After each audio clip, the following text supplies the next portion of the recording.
Our guest speaker tonight is Hayley Scott.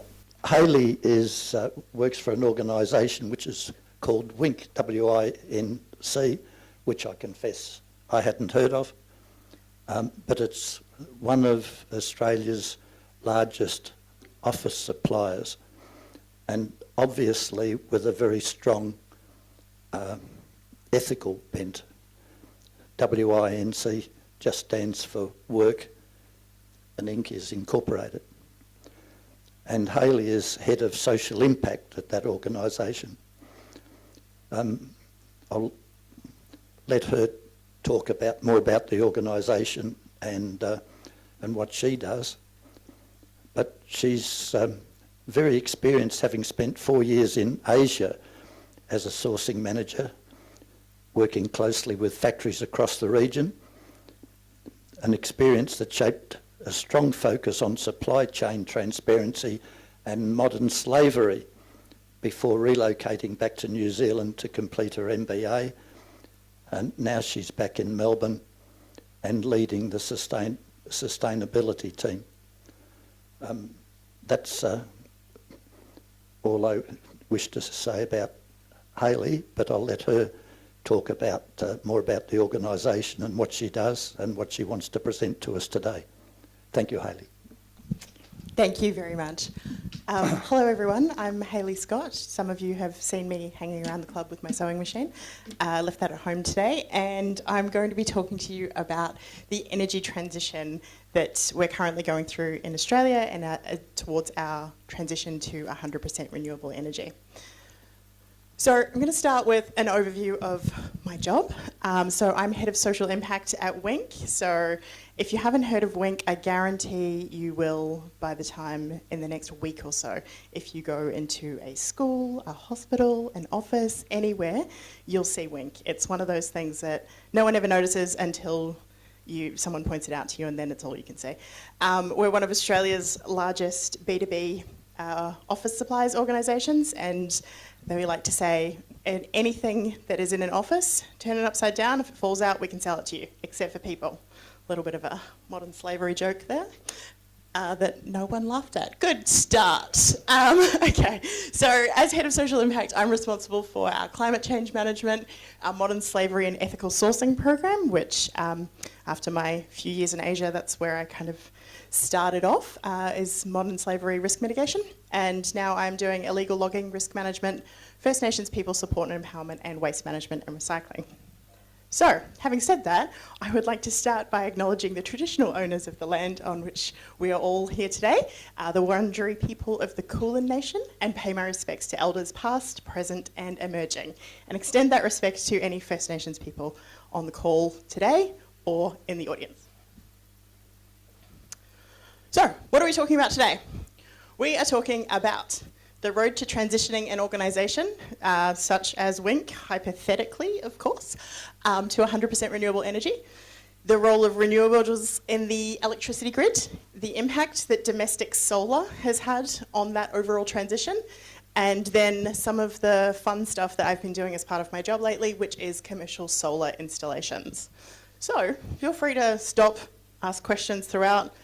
Some of this is a little technical, so I've been told. So if anything gets a little bit technical, please feel free to stop me, ask me to explain, and I'll do my best to make sure that I explain it as we go through. But it's not overly technical. You guys will be fine. Don't worry about it. So, my organisation, hypothetically, of course, has an objective to have 100% renewable energy by 2030. We've got two options. We can either buy it, or we can create it. So, what does that look like? We're going to start with buy, and then we'll move on to create at the end, because I think more people have questions about solar at the end. So, here is an overview of the Australian electricity generation fuel mix, right?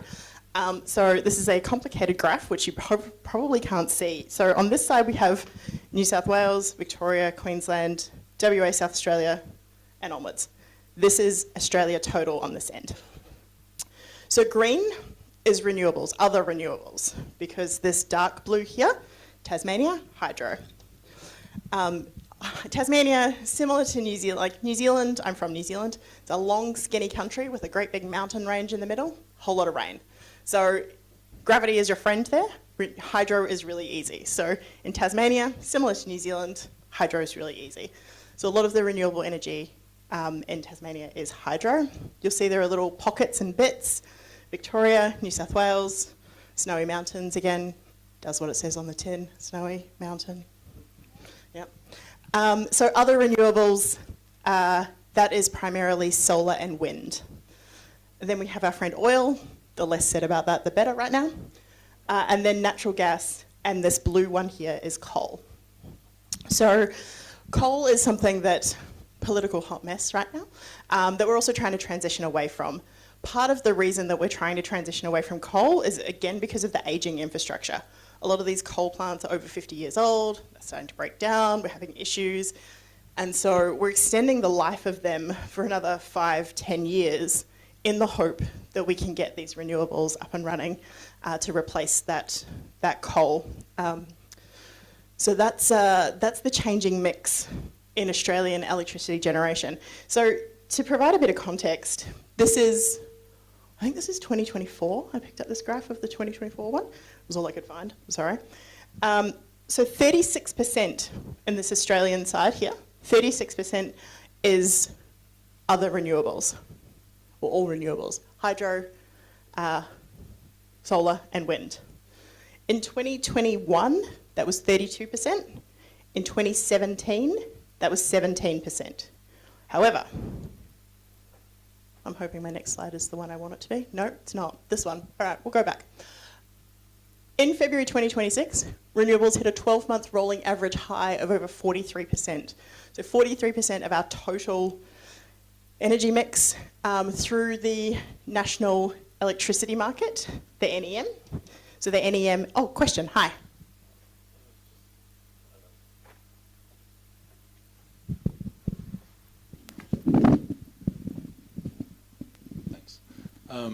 So you were talking about like the terrain of Tasmania being an influence on the energy mix in that state.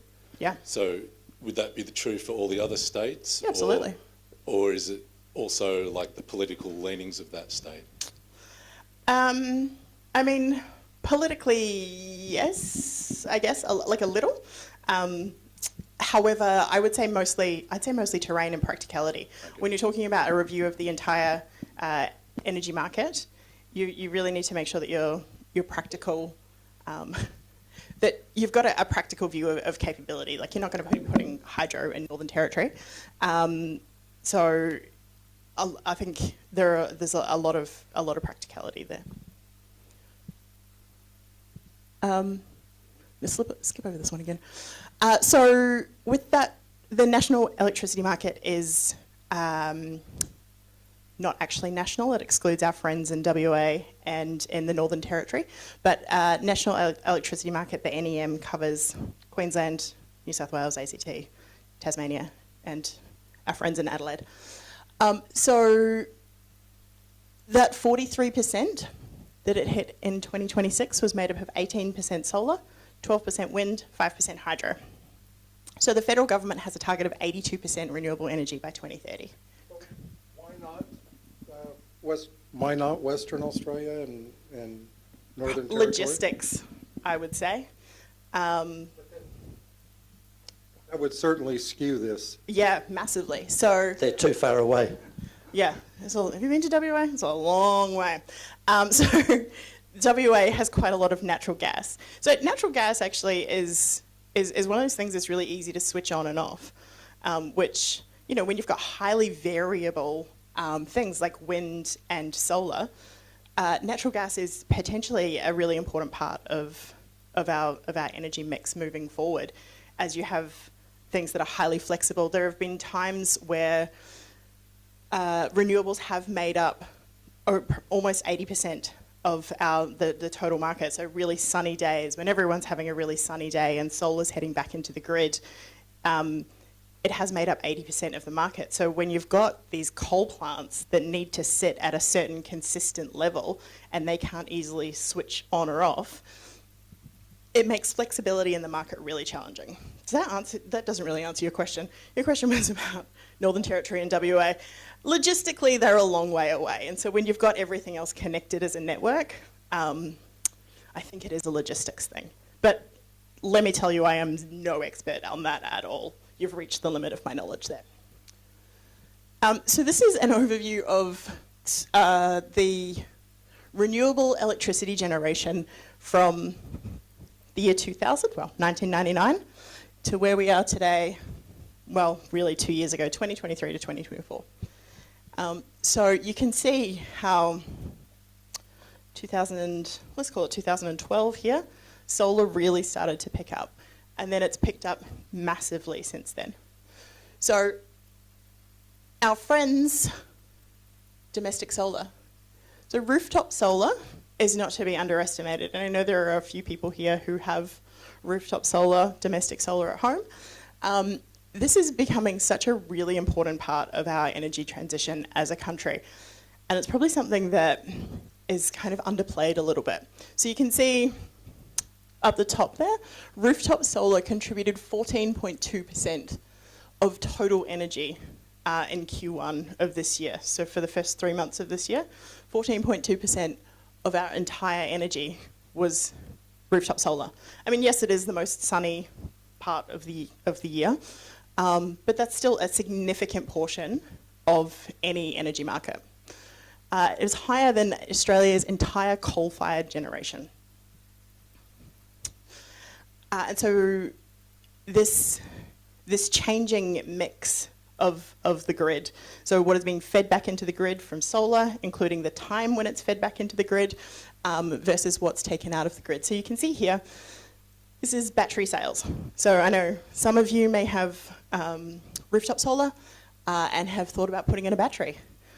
If you thought about that in the last 3 months of last year, you were with this giant group of people here, which I think was like 180,000, I think. I forgot to write that one down. Did I put it in here? No. It's about 180,000 is what this rate was, I think, over the last 2 months of the year. Oh, sorry, last 2 quarters of the year. So this was more than the previous 4 years combined. It's a huge number. And so a lot of that is being driven by the battery rebates that the assorted governments have put forward. So the federal battery rebate reduces costs by up to 30%. And then there's also state rebates. Some of those are stackable. In WA specifically, in New South Wales, they're definitely stackable. So you can stack your state government rebate and your federal government rebate, and they basically pay you to put it on, which is great. So Solar Victoria offers rebates of up to $2,800. So when you sort of become more self-sufficient with your own battery, you reduce your reliance on the grid, and also reduces the demand on the grid, which has had a significant impact over the past few months when it's been quite sunny, not too hot. So we haven't had that massive drain from everyone turning the air conditioning on at the same time, which causes instability in the grid, rolling blackouts. We haven't had too many massive heat waves. As a matter of fact, the pricing of the electricity has actually decreased because there's less demand on that overall grid. Does anyone have any questions? I'm going to pause for questions for a second.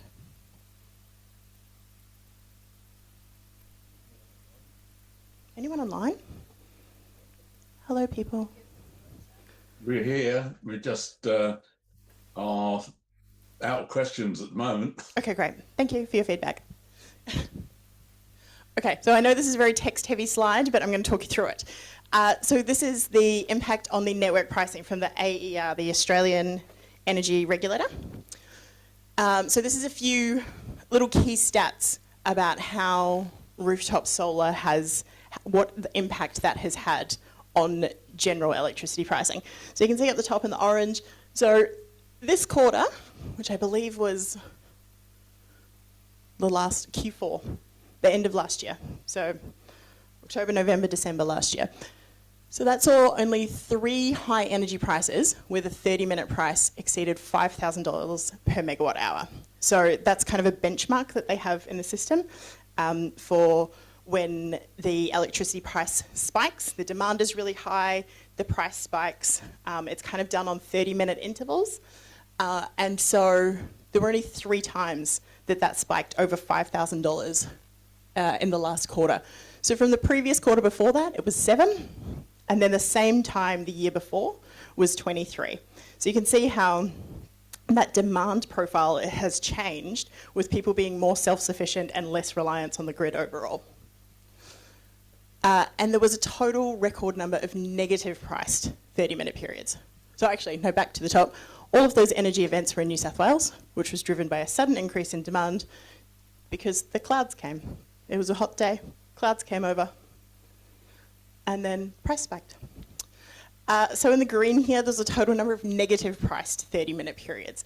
So this is when your rooftop solar creates a whole lot of energy and wants to send it back into the grid. You don't have a battery to store that energy yourself. You're not using that energy on site, so it's sending back into the grid. But the grid is like, I can't deal with this. I'm going to charge you, because it gets a little bit unstable. There's a little bit of instability when there's massive fluctuations either way. So the negative price periods to discourage people sending energy back to the grid, 6,383 in Q4 last year. So all regions, except for Tasmania, but I took that bit out, all regions recorded the highest number of negative priced 30-minute periods, and it increased due to high solar and wind generation. So hi. Hayley, the penny's just kind of dropped on me that the reason they want us to buy batteries is they can't cope with us sending the sun back to them. Is that the crux of it? Pretty much. Yes, Wow. Yes and no. Yes, in a nutshell, yes. But also encouraging people to be more self-sufficient reduces that overall demand on the grid, and just makes it easier. So you increase your renewables as a percentage of the total grid, but then it's helping to even out that instability. So yes. So I've got more questions. Hit me. Body corporates, our house, Yep. it's in the shade. Yeah. The house next door is in the sun. Yep. Is there any way, and so we've got about 20 houses on the whole estate. Yeah. Can they join together and share the sunlight, I guess? Yeah. How? Who? Where? So, yeah, there's a couple of different ways you can do. You can do battery. You'd need a commercial grade install for that, I would suggest, if you're looking to power 20 houses with batteries. It's something that you could collectively fund together. There's a whole bunch of different ways that you can do solar. You can do the outright purchase yourself. There are some places where you can, depending on the size of the system, some of the things that we do is PPAs, which is a power purchasing agreement, where someone else installs the solar for us and we buy the solar energy back off them. So you can get a third party to bring that in. I know a guy. I'll hook you up. Okay, so the negative price from this quarter, from Q4 last year, is 28% higher than the number of negative price instances from the same period before that. So you can see how much that solar has increased over the past few years. Victoria is the only state that still seems to be evening out. Every other state is still massively in growth. And so this is the LREC price. I will explain, don't worry. The LREC price, this is something that I found recently when I was negotiating our large market contracts. LREC is the large scale energy generation certificate. So when you have a solar, can be solar, any sort of renewable energy, it needs to be a certified renewable energy, you can issue a certificate for every megawatt of energy. So you have to provide the proof. You say, I did this, here's my proof. And they say, great, have an LREC certificate. And then once you have that LREC certificate, that means that your green energy is certified. And so you can then trade that. You can sell that LREC on to someone else and say, I gave that renewable energy to that person, so they can use that certificate.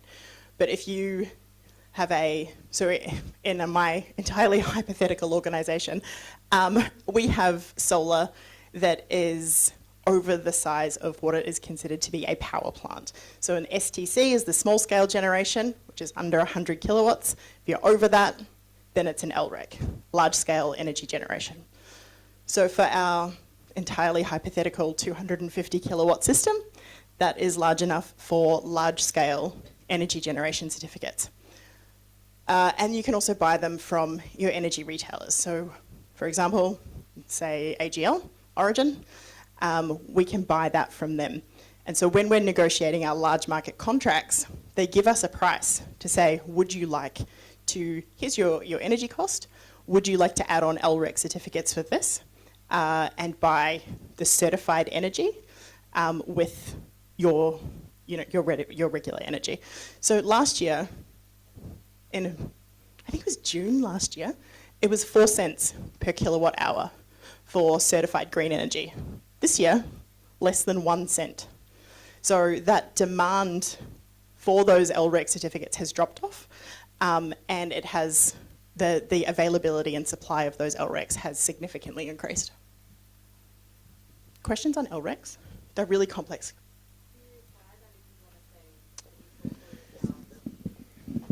Sorry, is that for an organisation that doesn't generate any power? Is that why you would purchase them, to say, regardless of how it's physically being delivered? I've paid money to buy these certificates to say my organisation's green. Yes, exactly. So in this instance where we have solar, we generate our LREC certificates, but our solar doesn't cover all of our requirements. So we still buy energy for our large market contracts. So we buy those LREC certificates for what we don't generate. And then we self-surrender them back to the energy regulator to say, we didn't sell this on to someone else, we actually used this energy, so we surrender the certificate so it's no longer in circulation. Hayley, could you take a question from home, please? Absolutely. Hi, home. Hi, it's John Hall. The South Australian government had some problems a couple of years ago where I think we had a bushfire and they ran out of electricity because we weren't passing it on to them. Yep. Is it possible for them to do a reciprocal back to us? I thought I read somewhere that they were going to build big battery farms, and if they could get LRECs, then the state itself could earn money. Is that a possibility? Yes. Is it going to happen? I'm getting nods from the audience saying it's happening. You might have reached the limit of my knowledge, but there's someone in the audience who definitely has more knowledge than I do.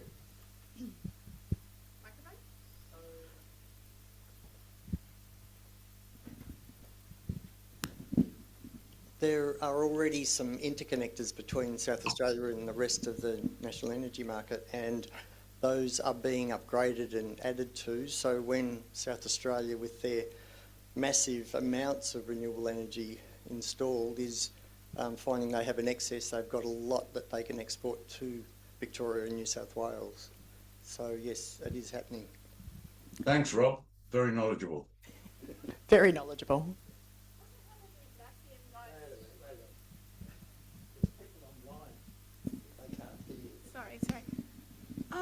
Didn't Grok or the Atlassian guys have this giant sun cable thing? Does anyone know about that? Anyone know about that one? Yeah, okay. Okay, never mind. No idea. Sorry. Wait, someone does. Do you want, come on up.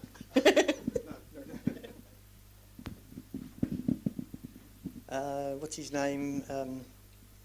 I know who you're talking about, and yes, the Sun Cable project has been through a few different... Cannon-Brooks, that's the one. Mike Cannon-Brooks, that's the one. Thank you. Been through a couple of different iterations. I've backed off from the bigger project to export with an undersea cable to Singapore in particular. I think that's still going to happen ultimately, but the focus now is locally in Northern Territory and maybe part of Queensland, massive solar farms and I think, and also supplying to Alice Springs. So there's a lot of stuff going on in that regard. Yeah, and Mike Cannon-Brooks is very enthused. I mean, if we go back to our overall makeup of the grid, you can see here Northern Territory is a great place to pop some renewables, and South Australia's got heaps. So they're right next to each other. They could share.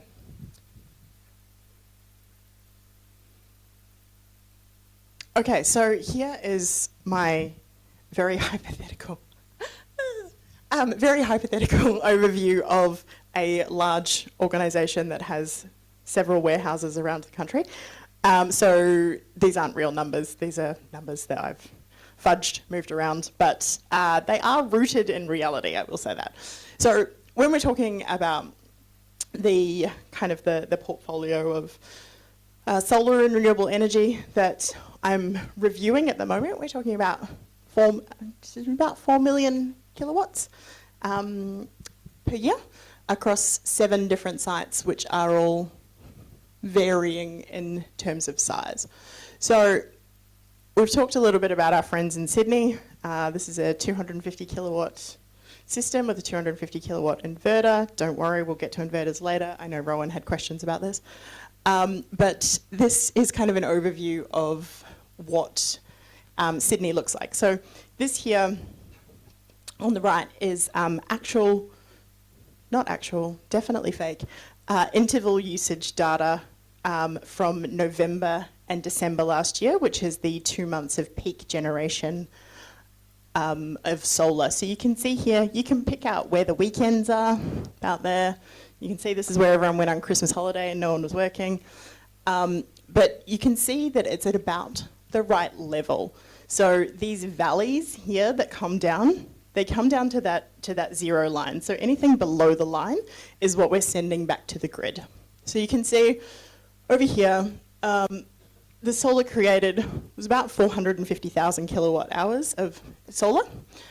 What we returned to grid was about 90,000. So that's weekends, when we're producing too much, not using a lot. Everyone's on holiday enjoying their Christmas turkeys.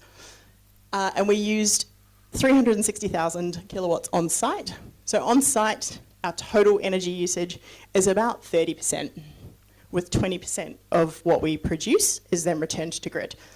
So I would say for, where is this? Sydney, this is about perfect. This kind of sits about where you'd want it to. That your minimum daily load line is in line with that zero line. So if we go to our friends in Melbourne, you can see the minimum daily load is too high. This line here should be sitting in line with this zero here. You can see there are elements where this is the start of November where everyone was betting on horses. And then this is end of November where everyone was enjoying Christmas dinner. But you can see that there's times throughout, you can identify the weekends, but that minimum daily load line is still too high. So 24% of what is used on site is solar, and 10% of the total solar is returned to grid. So you can see my note here, minimum daily load line is too high. The current ratio of the panels to inverter is 0.94, but we can increase this to 133. What does that mean? Great question. Glad you asked. How to size a solar array. So the way that, now excuse me if you guys know exactly what I'm talking about, but I'm going to try and explain this in really simple terms, is the panels, that's what you put on the roof. So you have, in this instance of our friends in Melbourne, we have 150 kilowatts worth of panels on the roof. And then it's fed through to the inverter. This is all stuff that I've learnt from the internet and asking people questions. So if I'm wrong, tell me, correct me. So those 150 kilowatt panels go through to the inverter. And so the inverter is what then feeds it through to the rest of our building and, charges the forklifts and turns on my computer and things like that. So that goes through, the inverter is the one that takes that energy. So the inverter for Melbourne is 160 kilowatts. So that's why it's at, the current ratio is 0.94. If we were to oversize the panels, so the panel capacity can exceed the inverter capacity by up to 30%. So if we were to oversize the panels, we'd increase that overall energy yield and improve our performance in low light conditions and lower the cost per watt. So basically that means we'd be able to capture more and maximise the efficiency by keeping it closer to its maximum capacity for longer periods.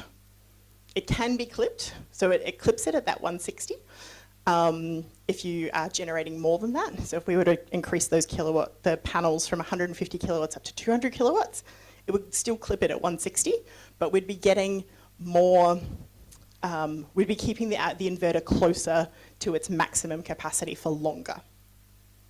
Does that make sense? Yes. Hi.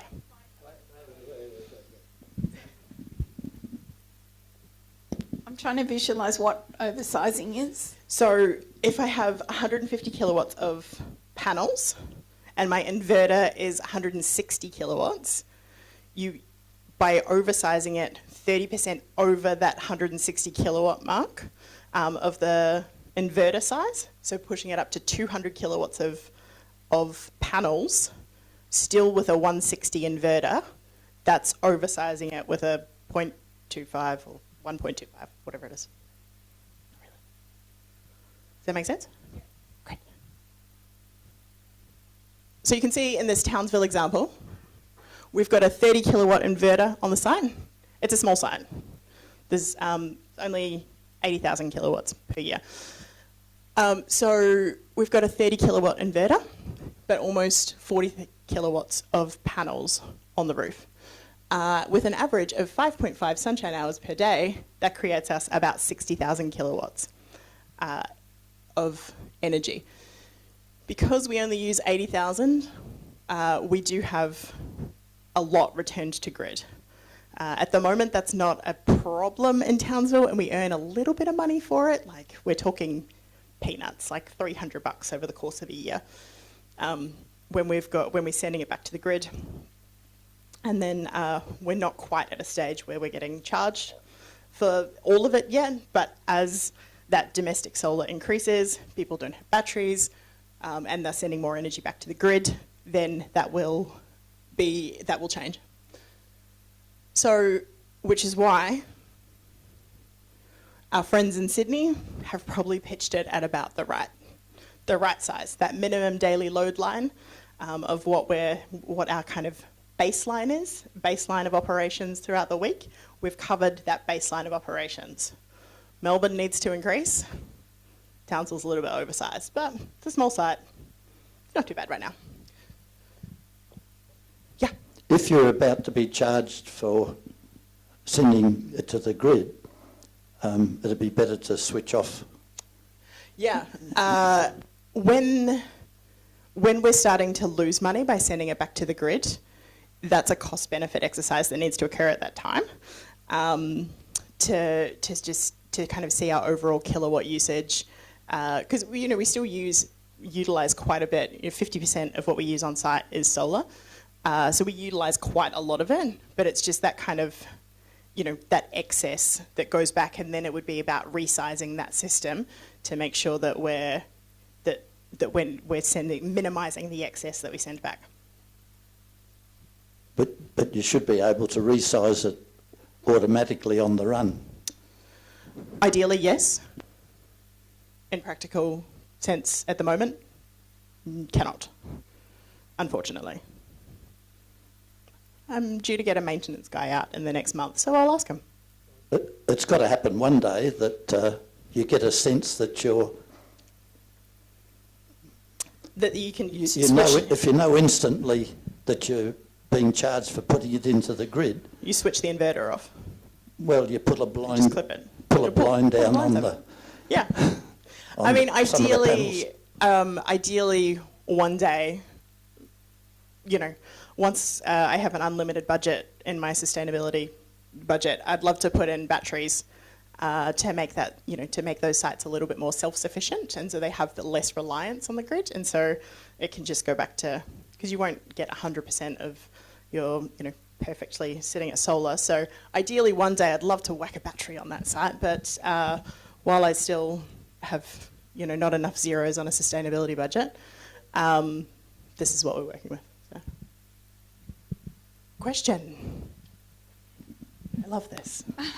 I've always fantasised about people having car batteries that they could charge up in the country and then drive to their friends and say, here's the battery, and give their friends the battery. Do you know anything about that sort of stuff happening? I actually read this really fascinating article on the ABC this week, because it's a question that I guess I get asked all the time about our fleet and electrifying our vehicle fleet.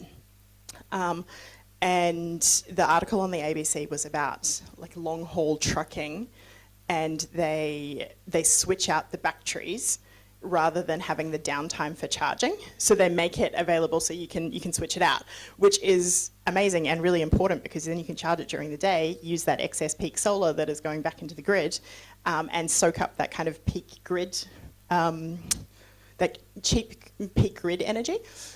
So it's something that some guy in I want to say northern New South Wales he's developed it, and he's working on converting sort of those big heavy duty long haul trucks over, which I find fascinating. At the moment it's not, I don't think it's an option for small cars and stuff, but as we, global conflict, geopolitical conflict, oil, searches for EVs and, solar, batteries, all of those have gone through the roof right now as people are looking to become a little bit more off-grid and self-sufficient.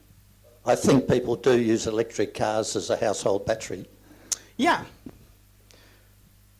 I mean, my personal budget doesn't quite extend to an electric car either, so if anyone wants to increase that sustainability budget too, they're welcome to.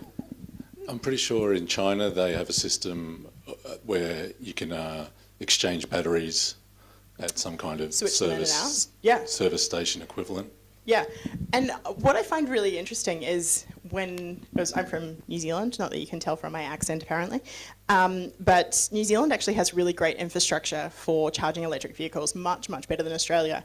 And so while there probably aren't as many EVs on the road in New Zealand, it's kind of a cost of living situation, but let's not get into the New Zealand, cost of living. But the infrastructure in New Zealand is fantastic for EVs. Every Coles and Woolies you go to has 4 car parks. Well, not there's Coles there, but there's Pack and Save and Woolworths. But they've all got 4 car parks there for EVs. And there's throughout the countryside, there's so many charging stations, and so that's also a barrier in Australia, is to have those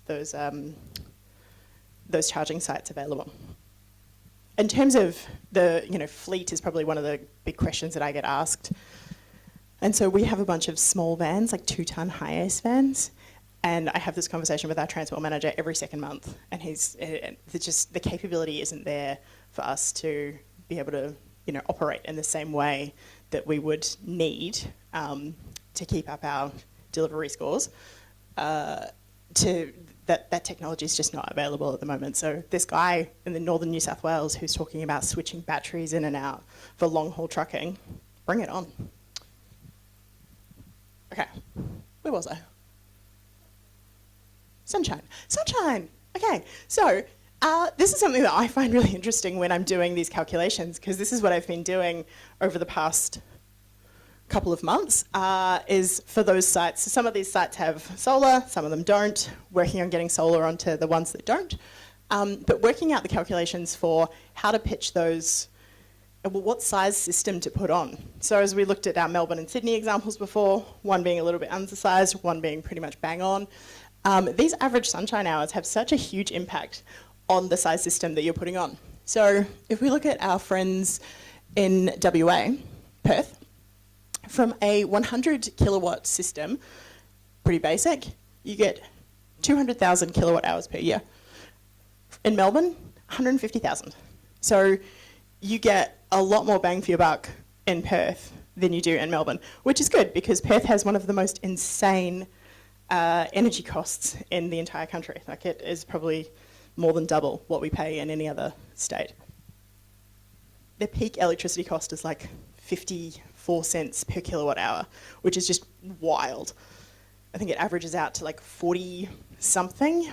Every other state is between, let's call it 18 and 23-ish. So in the short term, it may seem more attractive to oversize a system in Perth because you have such insanely high peak electricity cost. So you're not getting that excess back into the grid that you would get in other states where you've got that negative pricing in Perth because that peak cost is just so expensive. So in the short term, it may be attractive to oversize a system in Perth and send excess back to the grid. And the longer term, let's call it 10 years from now, what is that going to look like when Perth finally catches up with the rest of the country? They're my favourites.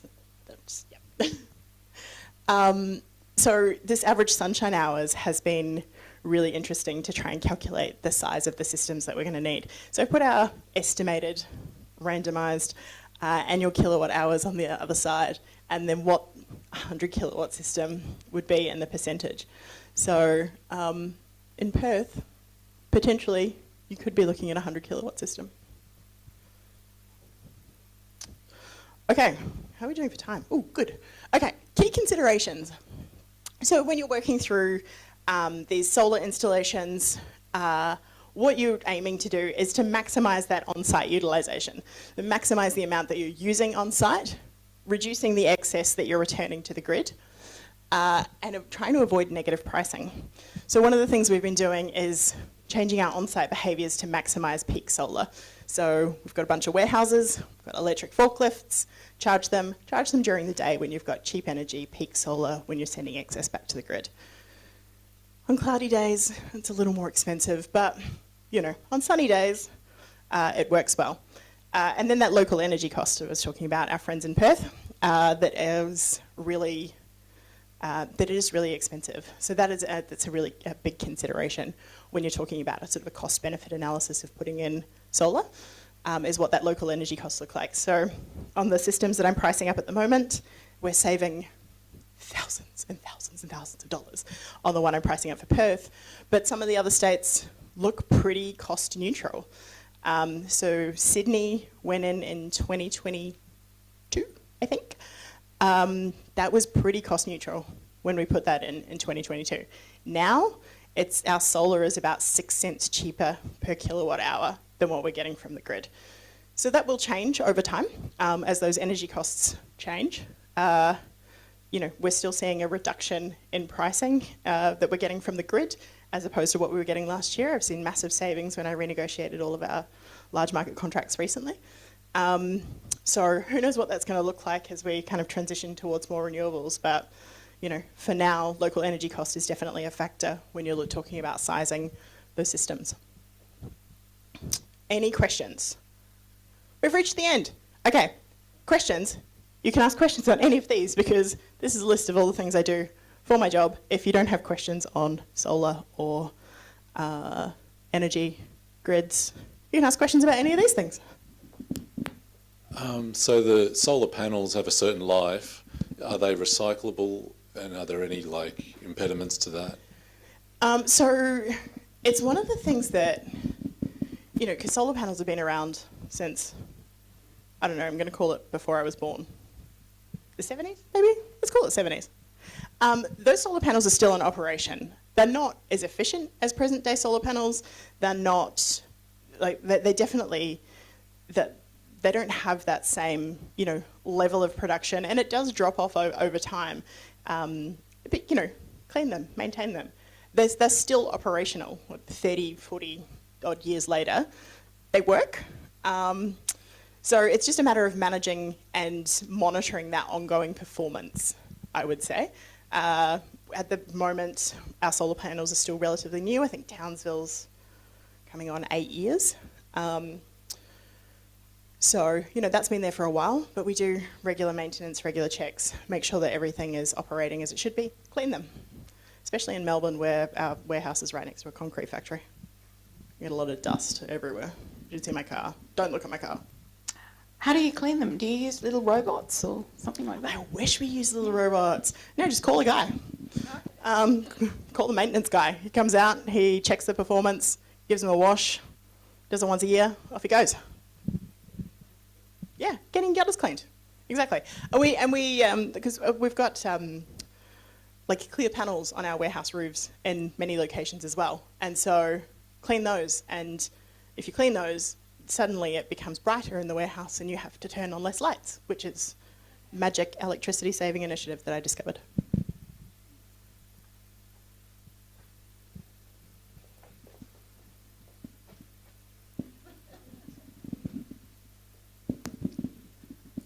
I've had my solar panels for about just under 20 years. How's that going? They're running at about 80% of their original nice. output.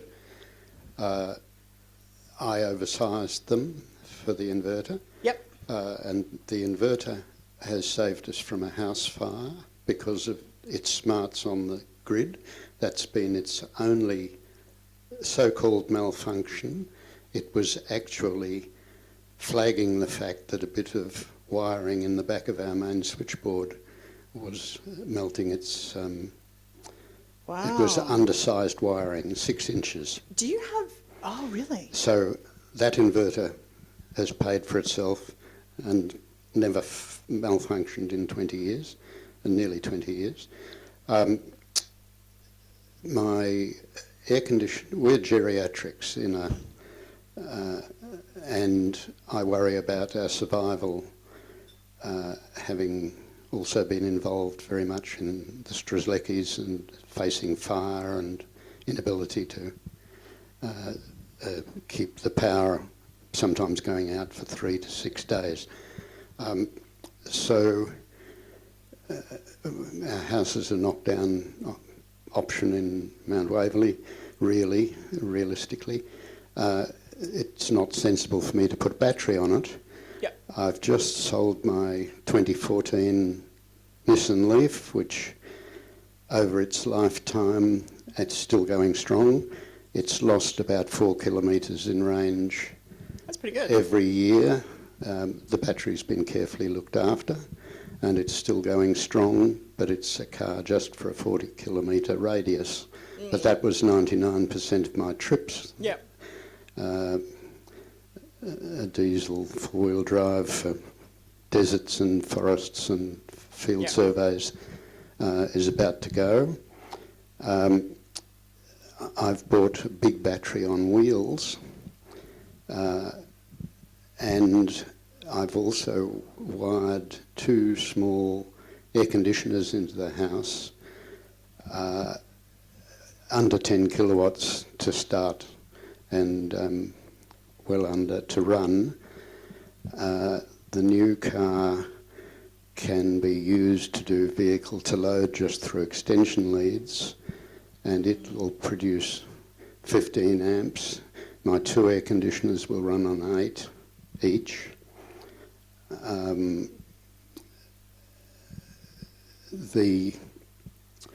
Basically allowing for 50% of the car's capacity, we can run a safe environment in a total power outage. That's awesome. For a day or two, depending on whether we run 1 or 2 of them. Yeah. And we can keep the ice cream frozen and the computers running. Excellent. This is just resilience issues rather than economic issues.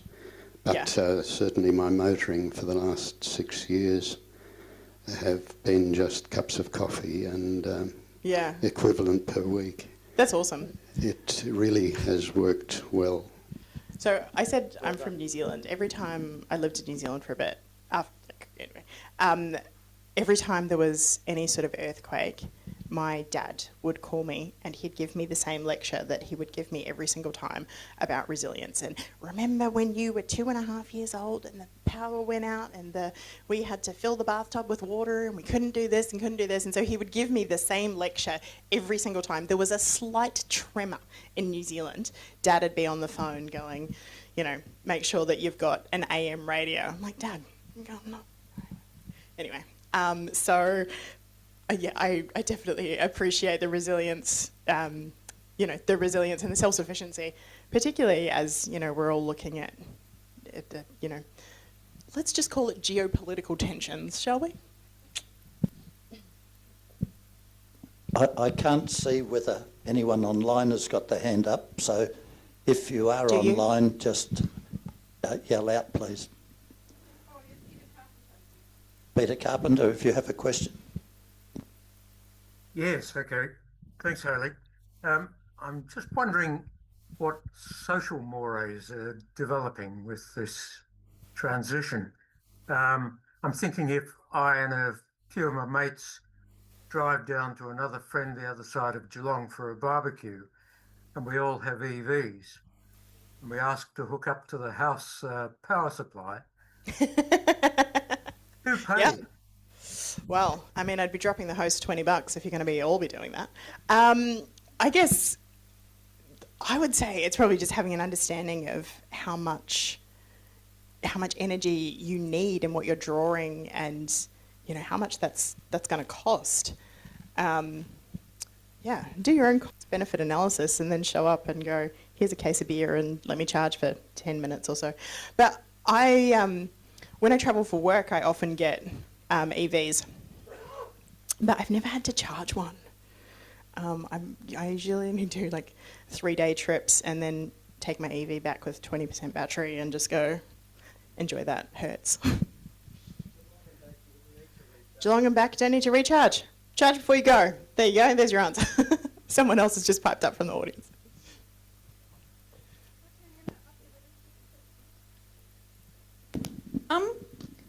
Suppose I stop off to charge. This shows I haven't got an EV, but if I want to Neither do I. stop off and charge my EV, does it cost me? It does.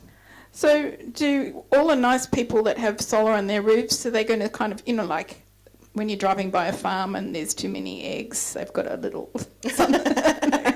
sign up saying, come here and charge? I don't know if anyone's that nice yet. Give them time when they're starting to be charged for sending electricity back to the grid. They might have a free power now kind of sign out the front, but at the moment, I don't think people are that nice.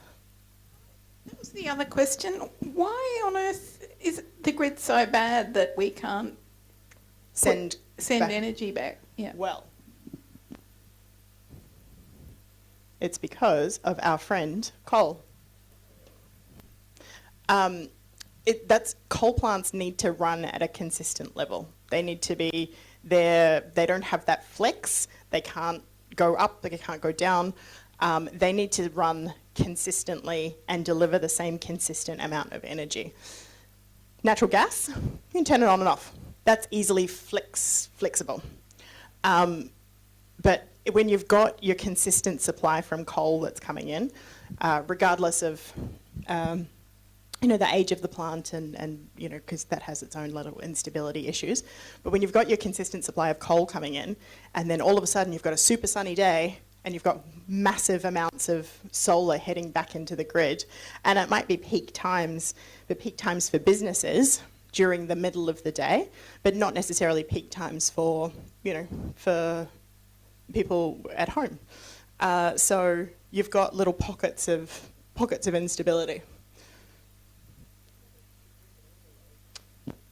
Roll.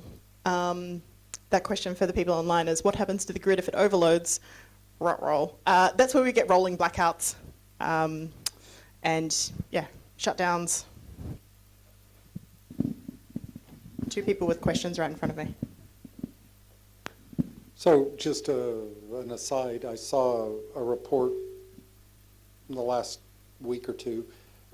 There's a company coming out where they will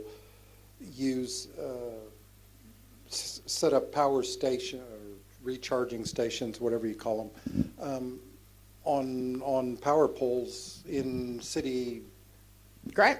Yeah. Let's and do it. And they've figured out a way where you have to sign up with the company first, and then whatever, they identify who it is that they're going to be charging. But yeah, you just pull up on a city street and anywhere. Plug it in. Great. Like there'll be,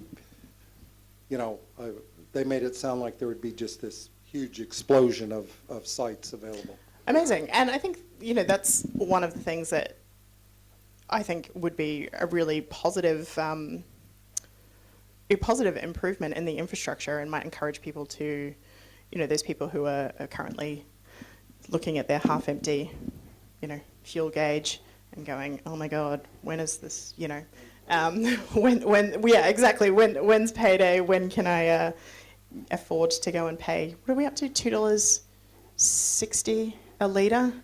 Yeah, tomorrow I'm flying to New Zealand where it's $3.60 a litre, so shush. Let's hope I can get back again.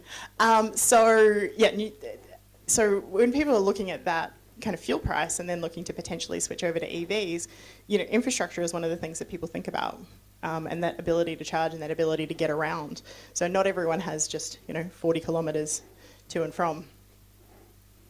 Question? Just an observation on the basis of your comment about the inability of steam. You've used the term coal. All steam systems cannot ramp up and down quickly. Nope. Nuclear is even worse. Yep. And totally inappropriate for mixing with a high renewable grid. What we need is the big batteries, yep, which respond instantaneously within a few cycles, yeah, of any grid perturbance. Yeah. And this match of batteries and renewables is absolutely extraordinary in the flexibility it gives us. Yeah, absolutely. And it's also such a,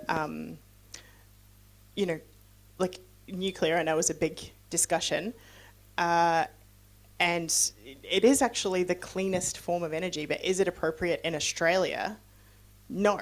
Potentially not, when we need that high flexibility. So in other countries where they have a different kind of geographical makeup, sure, let them do it. But in Australia, we need that flexibility because we have such an abundance of sun and wind and hydro in Tasmania. Now yes, just got my 10,000 steps for the day by walking up and down here. We're pretty close to time. Yes. Would you like to have any closing remarks? Just Thank you for all of your questions and thank you for coming. Thank you for a great talk. Thank you.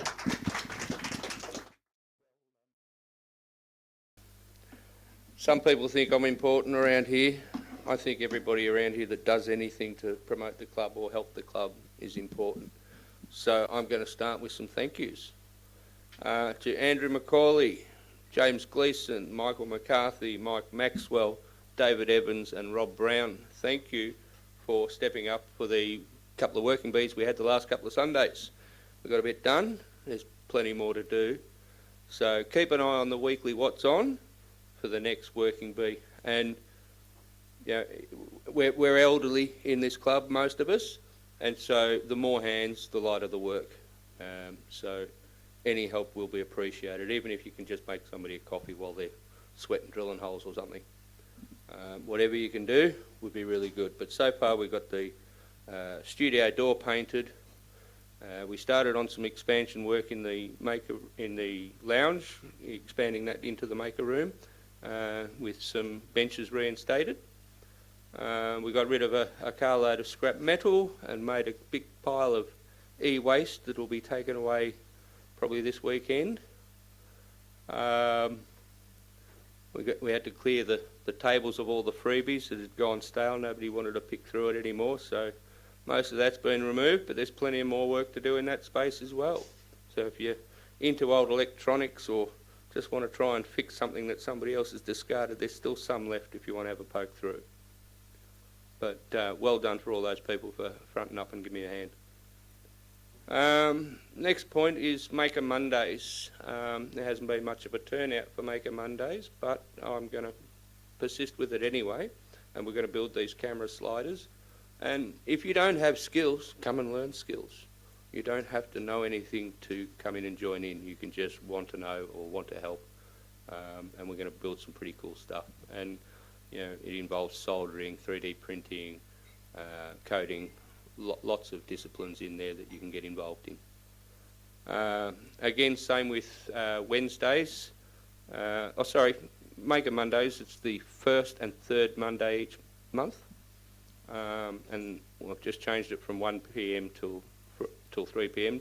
from 11 till 11 till 1, sorry, to make it a longer session for people to actually get some stuff done.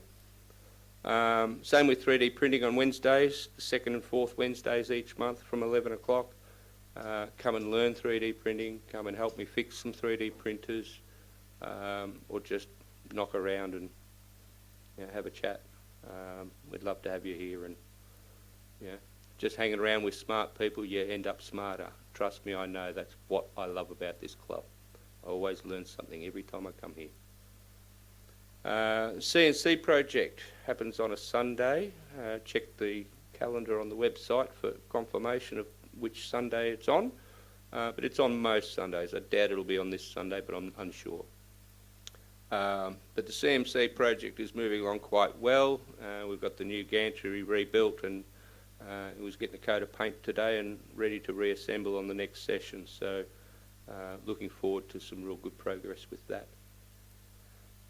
And in no particular order, I'm back on 3D printing. David Stonier Gibson, our president, rang me last week. He said, "Do you want another 3D printer for the club, Mick? Do you want to have a play?" I said, "Send it down." Somebody he knows donated it, and it's a Creality print mill, which is an unusual kind of 3D printer where it has a conveyor belt that you build on. So you can build multiple items and it will just roll them off the end of the belt and continue printing on the other end of the belt. So it can do continuous printing like that, and it could also do quite long prints in length, so that wouldn't fit on a normal 3D printer. I just got that working this afternoon. It seems to work pretty well.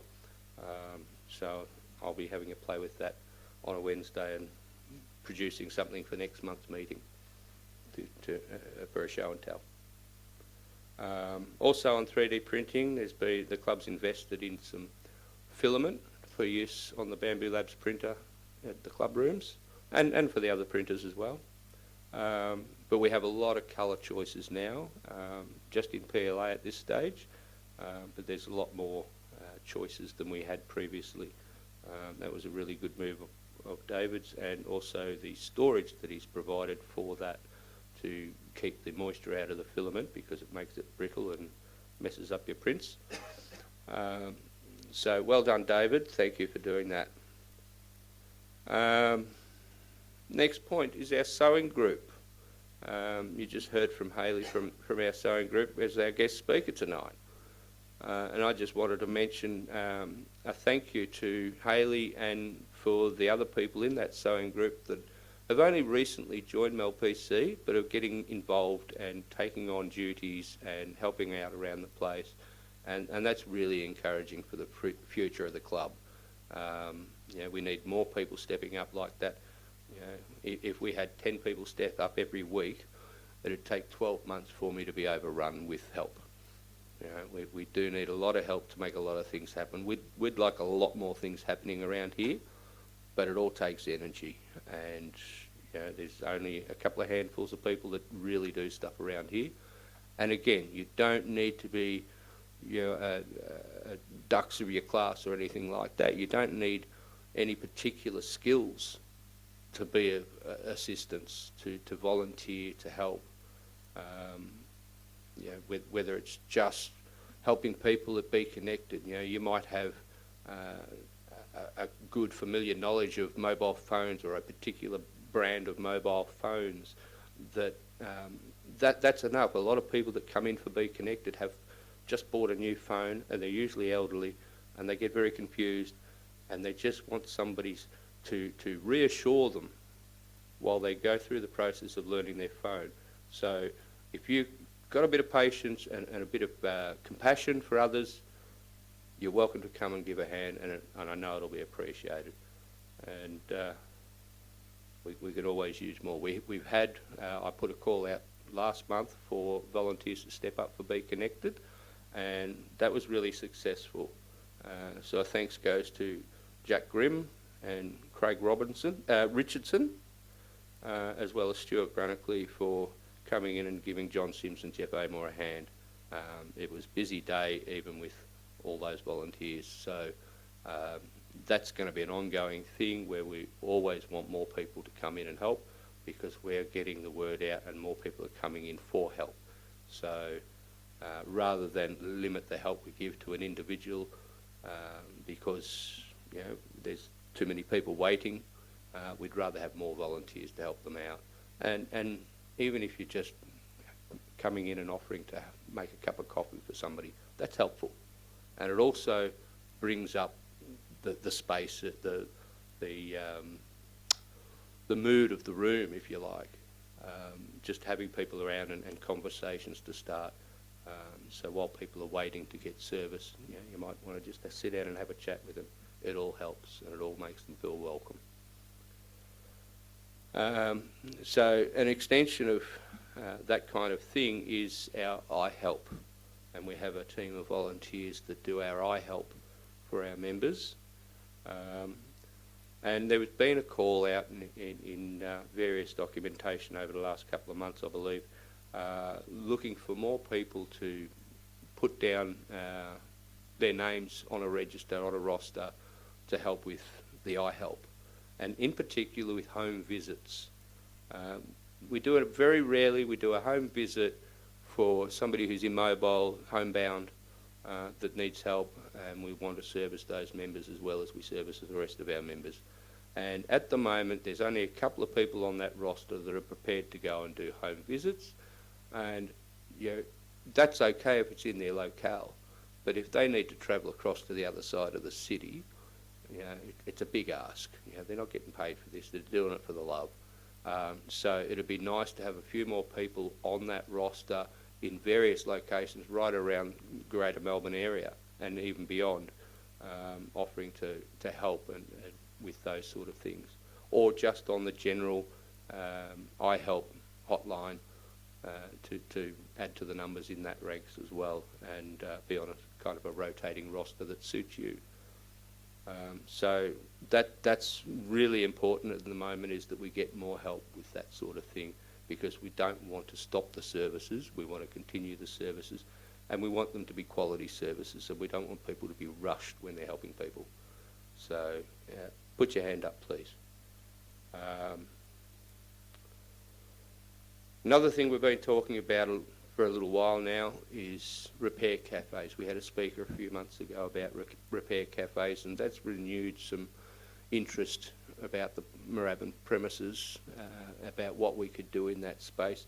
So today, on my behalf, Rowan Chant has started a new space in Spaces about repair cafes, and that is just, instead of talking about it, we put something somewhere that people can go in and say something on there about what they think about what they could do to help, what days would suit you if you wanted to come in and lend a hand on a repair cafe day.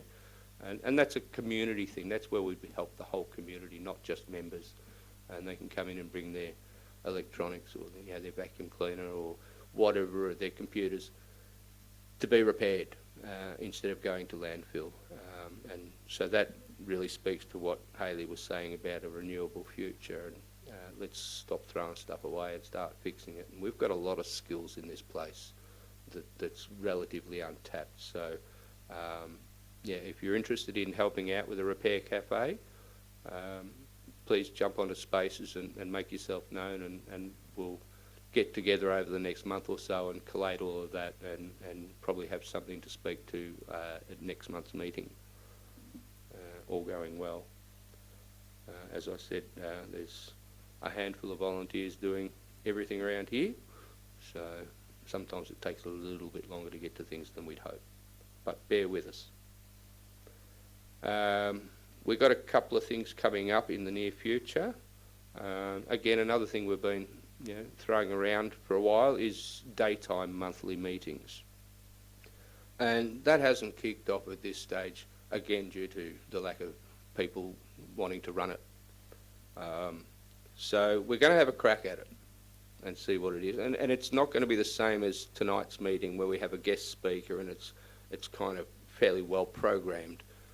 You know what you're getting before the meeting.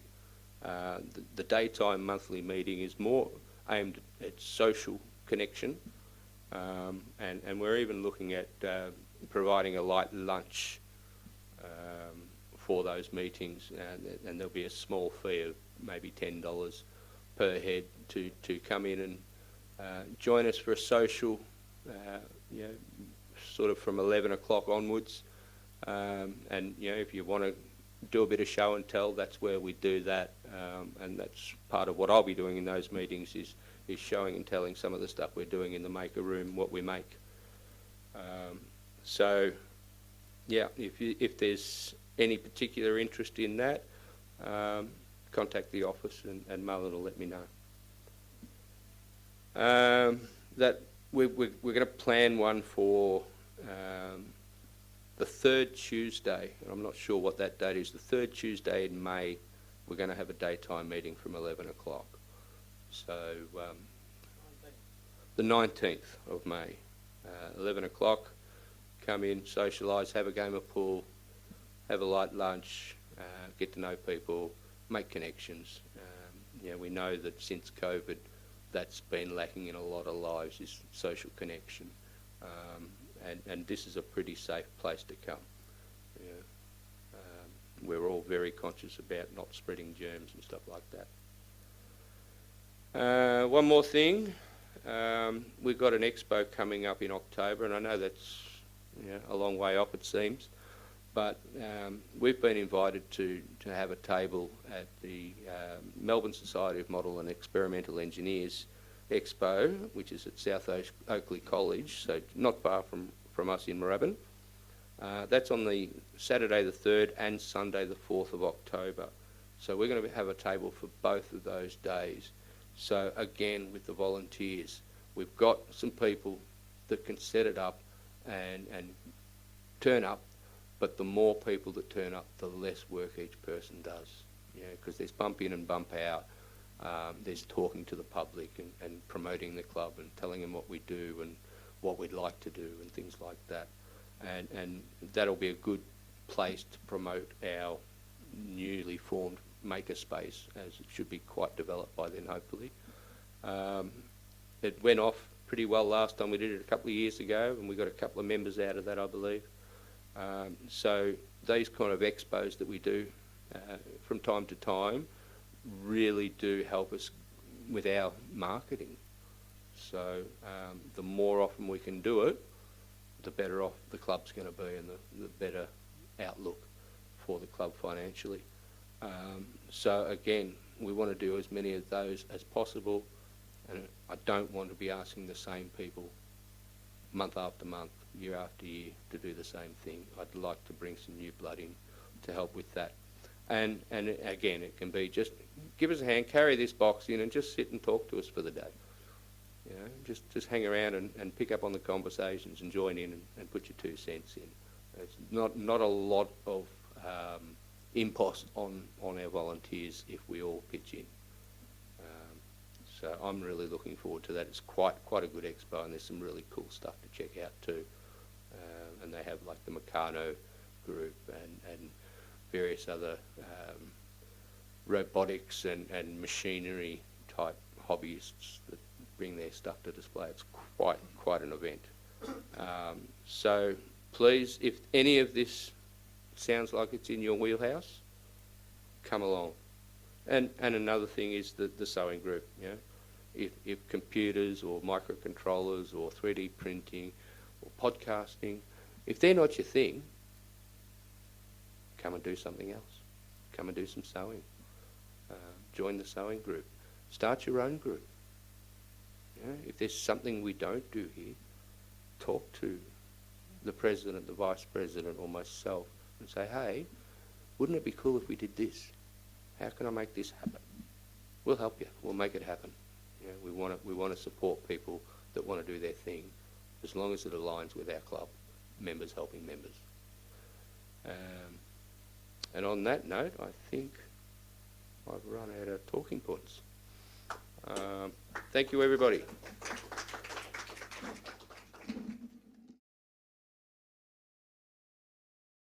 Thank you, Mick. Mick brings a lot of energy to our club, and the club needs a bit of energy. So the more people who can get behind the leadership that Mick and others are bringing, the better. Cedric, are you around? Yes. Would you like to, you've got something to share with us? I've tried to cobble a bit together. Yeah. Go for it. I thought I'd just make a few comments about backing up while anybody's thinking about a few questions. I hope people have got a few questions about computers and iHelp and so forth. About backup, you often see people harping on the fact that you need it. At the very start of the concept, to me, it's pretty essential that you have a copy of your user files, because if you lose your user files, you might not be able to regenerate them. They may be lost forever. Years ago, I spent a lot of time in family history. In particular, I was collecting information from older people, members of a family. Quite a few of those older people and their recollections have passed on. So those recollections are not, can't be recovered again unless some member of a family also happens to have heard about that elderly person's recollections. But user files in general, they're something you've created. Operating system and software, you can replace it, but there's difficulty of that. If you happen to lose your hard drive, and hard drives do fail, though I'm lucky that in more than 25 years, I've not had a hard drive failure, but I can assure you there are lots of club members who can't say that. If you do have a hard drive failure, yes, you can get another copy of Windows operating system and so forth. Other software you might have to pay for again if you don't have a record of your previous keys or whatever security system they have. But it's going to take you forever to do all the specialized configuration, loading the stuff, loading all the programs and so forth, which you've previously lost. So that's why I'm suggesting that you do regular backups of your user files, and you can and then do a few backups as well of your operating system or other. Some people just back everything up quite regularly, and if it fails, you just pull the backup out, and it doesn't take very long to recover the whole system, and you're back in work. The question is, what do you do to the backups? Windows, since Windows 7, they've had backup in their operating system. I think a lot of people find that that's not a particularly useful system, the one that comes with your Windows system. And here I'm afraid I don't know anything about Apple, so for the Apple people, I can't tell you anything about what to use, but they certainly, of course, do have pretty decent backup systems. And for Linux, well, if you're using Linux, you probably know enough to, I'm not going to teach you anything about backing up your system. Windows, I use ESUS to do. It's still free. A lot of people in the club used to use Macrium. It just happened that when I was looking at a backup system, many years ago. Oh, and I had used other systems before that, but when I was looking at a free backup system, Macrium Free had one feature, and I can't even remember what the feature was, which I wanted, which you had to pay for with Macrium. Both of them were free at that time. Now, Macrium, you have to pay. Macrium have given up the free system. So ESA's free is one quite good system. There's another one called Hasleo. I don't know anything about it except that it is free, and if you look that up on the web, you'll find that a fairly good spiel on the internet about Hasleo.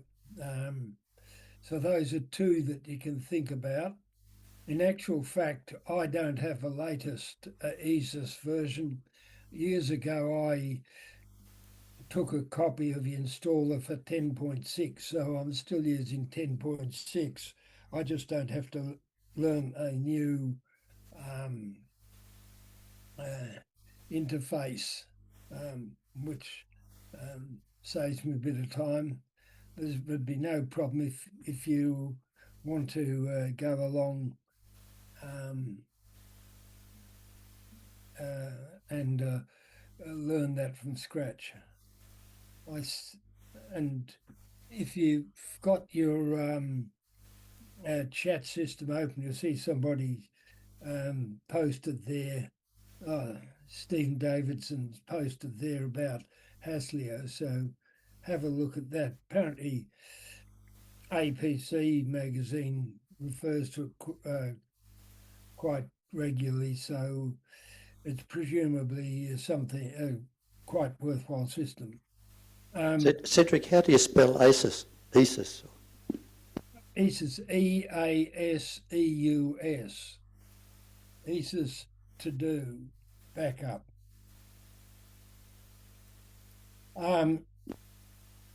The main thing to remember is that for user files, you probably just want to take a copy of a file and store it somewhere else that's safe. And remember, don't have both your computer and your backup in your house, because if your house burns down, you've lost everything. Lots of people use the cloud. I store all my user files, but not my operating system, in Microsoft OneDrive. It depends on how much user files you have. I've got about 70 gig, so I pay $3 a month to Microsoft, or I could pay $30 a year, which is a bit cheaper, of course. That every time I work on a file, as soon as I close the file, it goes straight up into the cloud. That's one option. You can give it to a friend to hold a copy of it, or all these sorts of other things, which are a bit more work, whereas loading up to the cloud is automatic. But when it comes to an operating system, taking a copy of the files on your C drive will not work. Your operating system is fairly complex, but basically people use the terminology copy and image. Image in these backup software, hopefully you'll find the word image, and make sure that you're taking an image of your C drive and storing it somewhere safe. I don't believe you need to take an image of a operating system as often as you need to take copies of your user files, but that's up to you. if you want to, you can have an automated system that copies both of those things the whole time. That's a more sophisticated time-saving system once you've set it up. But I don't think here I'll go into a lot of the detail of how to do it. iHelp is there if members do need help with setting up a backup system. Anyway, I think we've got about 10 minutes of this meeting left. If anybody's got any questions they'd like to bring up. A question in the House? So portable hard drives and thumb drives, you mentioned those, but wouldn't it be true that they don't last, you know, decades? So you've sort of got to replace them and cycle them, I suppose. Definitely. I think SSD, the ordinary thumb drive, does last reasonably, but yes, definitely, you're not talking about decades. That's for sure. Any sort of backup you have, and people have learnt this with people who established large databases of punch cards 40 years ago. There's suddenly sort of been a few stories on the internet about major government bodies who have this enormous amount of data that they collected in the 1970s or 1980s or even back in the 1960s. And recently somebody had the bright idea, oh, we better bring this into a modern format. They suddenly found that they didn't have the software to run the things. They didn't have the hardware to read a punch card. And I've seen a couple of stories where it was a major operation to recover the data.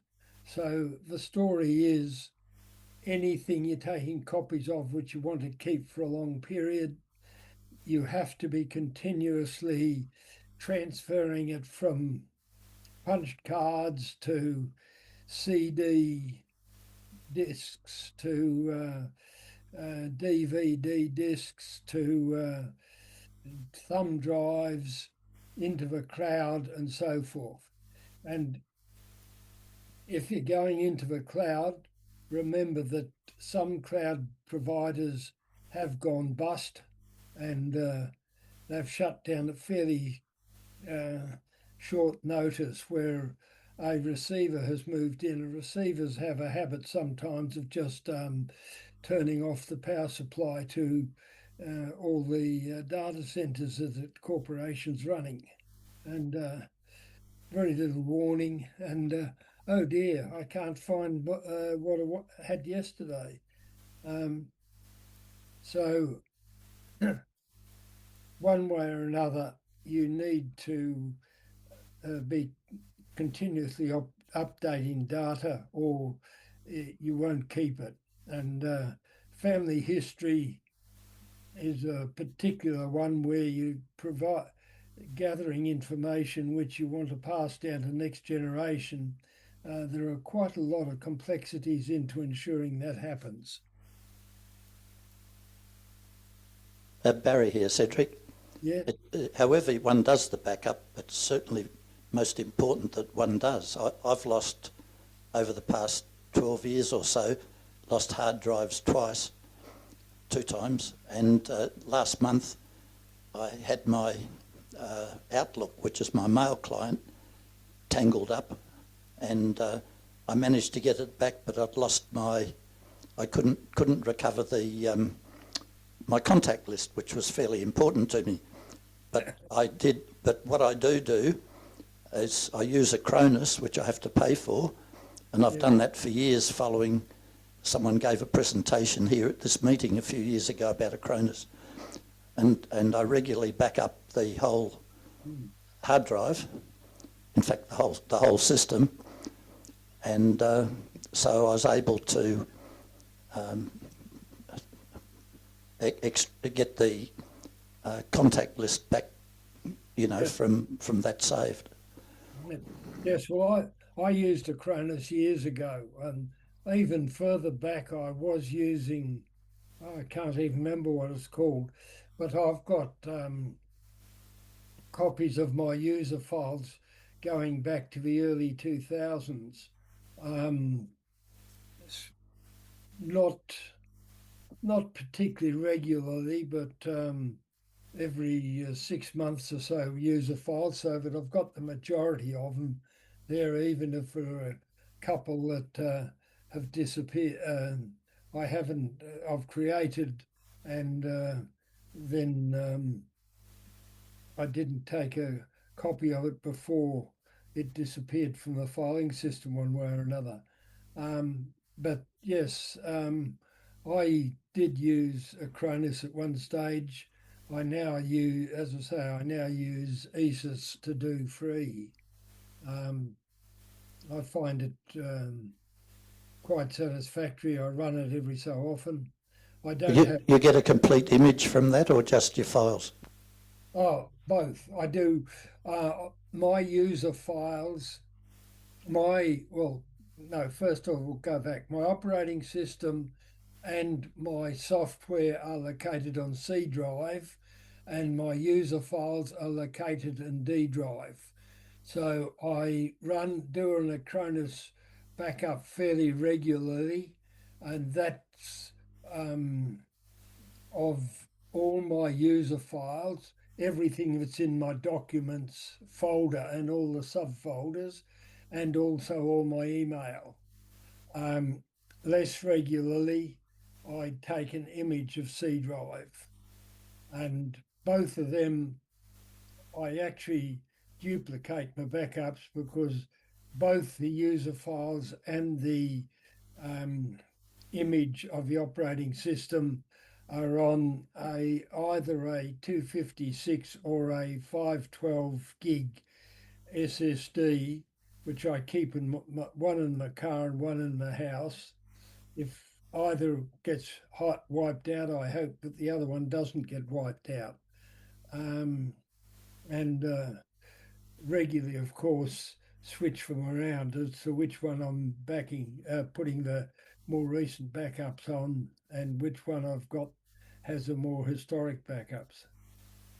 I rotate through three external hard drives for the same reason that you're doing, and keep them in the safe.